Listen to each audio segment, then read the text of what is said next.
Hi, this is JJB. I'm going to tell you an unusual story. It's kind of a story about how certain things can change your life forever. It's not about particularly anything that you're going to see in this video.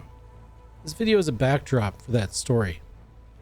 And I'm going to tell you a little bit about that backdrop, about what's happening in the screen as soon as I give you a little context. This recording was made on November 30th of 2012 at probably around 9 o'clock at night. It's a special occasion. I have 3 children.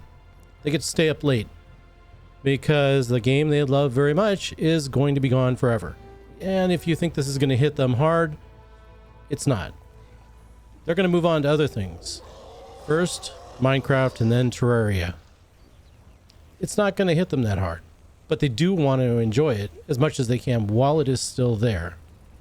Now, let's rewind a little bit, and I'm going to tell you how things got to the point where they are and why they enjoy it so much. And it's going to surprise you, I think, because of the impact something like this can have. And I think it's kind of important for people to understand that, especially for people who deserve a lot of credit, like the people who created the game and all of the players that made the game special, and people like Hitstreak who kept the game running. So, and I call it Hitstreak because really you see him a lot in those final days, and he was always there making things special. So, you know, he deserves calling out. I'm going to go and tell you a little bit about what led up to this, and it's a very positive story about 3 children, my children. The oldest one, well, I'm not going to tell you his name. I'm just going to call him the oldest, right? Then there's the second oldest and the youngest. So let's start with the oldest. We had relocated school districts, and he had trouble catching up with his new school district, where he wasn't as advanced as far as reading goes as he should have been. And they had much higher standards, and I think better standards. But the problem was that their efforts really weren't working. They tried again and again and again, and it just wasn't having much of an impact. So I took it upon myself to read to him every night. Now, I read to all 3 children every night, but this was an extra 1/2 hour devoted to him and reading something that was a little more sophisticated than me reading a story to them. He was him reading a story, and I would help him out. And if need be, I would read parts if he wanted me to. So basically, we worked through this every single night, 1/2 hour after dinner, and it really made a difference over time. But what really made a difference was his love for Harry Potter. You see, he had seen all the Harry Potter DVDs and really enjoyed them. But then, something special happened. Harry Potter and the Deathly Hallows came out in the theater. And this was great. He really enjoyed it. We waited and anticipated, and then eventually the movie got here. We all went and saw it. And then, after the movie's over, we're walking out to the lobby, and he says, "How soon can we see the second half of that?" As if we could just see it whenever we wanted to, but we couldn't. I explained to him that these things take a couple years to make, and that we would see it then, but he'd have to wait. And he really wanted to know. You could see it. It was written all over his face. So I had an idea. He could get what he wanted. He could find out what happens in the second half of that story. I would just simply go and buy the hardback version of the book, and I would leave it in the house where he would always see it. And this happened during the summer, I think in 2009, whenever Harry Potter and the Deathly Hallows came out. And so, maybe 2010. So anyway, so he ended up reading it. And then reading it again and again. And he looked up every word, and he tried to figure out every meaning, all the hidden subtext and the motivations for the characters. He really consumed that book. But then I saw this was going to be going on for a while. So I quickly gobbled up the rest of the Harry Potter novels in hardback form, and he read those too. So that led me to a very interesting idea when it came to my second son's reading problem. He didn't have more than just an ordinary reading problem. He didn't just not read. He wasn't talking in school, nor was he socializing. He would keep to himself, and because he wasn't communicating, he would occasionally throw a fit. because if you're not going to communicate your needs aren't going to get met. And so he simply threw a fit now and again. And this became a problem. I had to pick him up a few times, and I thought, what will break him out of this? Now, one of the things he did enjoy around the house, and by the way, at home, he was as talkative as could be. In fact, he was the most talkative person in the house. Now, at home, he did enjoy things like comic books.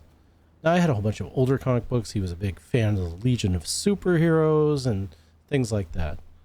I thought, what would be interesting is, I've got this subscription to City of Heroes that I rarely ever use. And I had a new laptop I wouldn't have any use for some time. So, or only now and again. So I set up City of Heroes on it, and I let him use it. But in addition to that, to sort of make the experience complete, I also purchased all of the comic books and the 2 novels. So now he's running around in City of Heroes. And you can't get anywhere without reading. You've got to read everything. The powers, character setup, the whole thing. Everything from the missions to whatever the characters say to you, even the names that float above characters and what people say to you in chat, everything is reading. So he did. And he got better at it. And in fact, he got really good. Not better than I thought, actually. Now, we'd have these meetings occasionally to set up his educational plan at the school for every now and again. And the next one was going to be very interesting. And I knew this because when I was playing, and one of the rare occasions that I got on, somebody said, "Thanks for being so good a leader in that sewer trial." And I'm thinking to myself, I have never done the sewer trial. So I look in the chat log. Sure enough, my second son, who doesn't talk at school, doesn't socialize, was leading people through the sewer trial. He knew everything about every archetype and every power. He knew what people were capable of. He didn't allow anyone to get left behind or anyone to stay injured for very long. He made sure everyone was healed and everyone got through it without dying once. He was throwing inspirations around. He was doing everything. And he was getting praise for this. So he had a social life, and he was communicating with people, and he was working in a team, and he was doing it in City of Heroes. Now, I mentioned that meeting I had at school where we set up his, educational plan for the upcoming semester.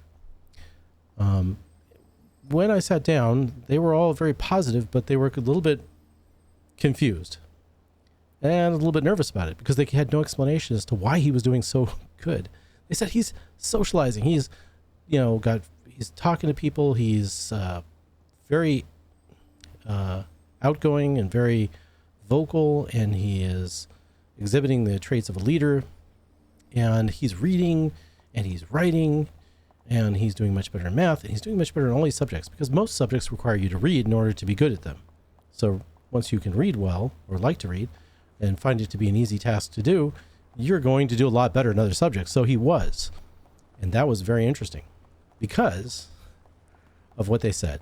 They told me all this good news, and then they said, and looked down at a piece of paper to make sure they were saying the right thing, and said it was sort of this hesitation. What is this City of Heroes? And I had to explain what it was. And the architecture of the entire environment, well, it leans towards pushing characters to doing things together. And I don't know if that's it or just sheer luck, but the player populace on the game are very helpful people, very positive people. And you're never going to find, never. You're rarely ever going to find someone who's terrible. I haven't. Maybe you have. I'm sure they exist. But the fact is, this changed everything for him in ways that, frankly, these educational experts, at least in my area, and I'm not in a big area, and these are not the biggest experts in the world, but they had never heard of anything like this. That's such a amazing turnaround in such a short period of time. So that was how they got it. He got attached to it. Now, his younger sister, my youngest, she, who we're watching right now, she loves it for the same reason. It helped her get ahead as far as reading and a lot of other areas because of the reading. But also she was invested in it simply because of the character creation. She would like to make these characters, and she found them to be very interesting. The character you see before you is one of her last creations. She created it as one of the last things she could do was to create that character she did. And you'll see her running around just doing things. She's just exploring. She's in the first grade. She's just running around doing things. And mainly she's reading chat. She's watching what people are saying, and she's just enjoying it for the last time. Now, you're also looking at probably Warwitch's biggest fan. I'm not exactly sure why, but she managed on this day to actually run into Warwitch being played as a character, and that was very interesting for her. Very exciting. So this was an exciting time as the game got close to closing, and because they were so attached to it, and because of that, I left that laptop as sort of a window into Paragon City with the steps there, with everyone holding a torch in focus, and they begin to know the names of these people that would pass by it, just sitting there on a table, just always open, always with the torches up. And we had Captain Bacon, Pogo Man, you had Creepy Cookie, and the other Creepy who I can't remember off the top of my head, and of course Captain Bacon being an incredible fixture there. And Pogo Man, I have not seen Pogo Man in a long time, and I hope he's okay.